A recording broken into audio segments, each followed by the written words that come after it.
जब बमंडा राज्य में राजा का शासन था।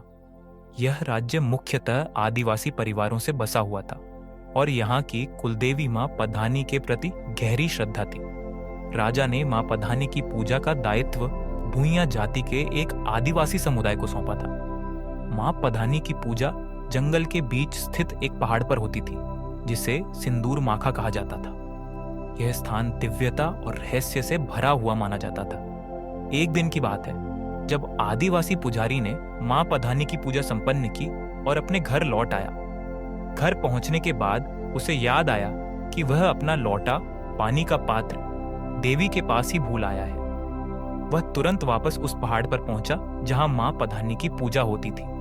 जैसे ही वह वहां पहुंचा, उसने देखा कि मां पधानी स्वयं वहां प्रकट थी। मां को देखकर पुजारी उनके चरणों में गिर पड़ा और कांपते हुए बोला, मां, मुझे इस समय यहां नहीं आना चाहिए था। ये मेरी पहली गलती है। कृपया मुझे क्षमा करें। मां पधानी ने उसकी बात ध्यानपूर्वक सुनी। उन्होंने अपने दिव्य तेज से लौटा उठाया और पहाड़ की चोटी से नीचे फेंक दिया। फिर वह पुजारी से बोली, यह लौटा जहां गिरेगा, वहीं से आज से मेरी पूजा होगी। इतना कहकर मां पधानी अदृश्य हो गईं। पुजारी ने तुरंत पहाड़ से नीचे उतरकर उस स्थान की खोज की जहां देवी मां द्वारा फेंका गया लौटा गिरा था। उसने वह लौटा पहाड़ की तलहटी में पाया। उसी दिन से मां पधानी की पूजा पहाड़ की चोटी की बजाय उस स्थान पर शुरू हो गई जहां लौटा गिरा था। समय के साथ इस क्षेत्र का नाम बदलकर बमंडा राज्य का प्रधान पाठ रखा गया, जो आदिवासी समुदाय और मां पधानी की दिव्य उपस्थिति का प्रतीक बन गया।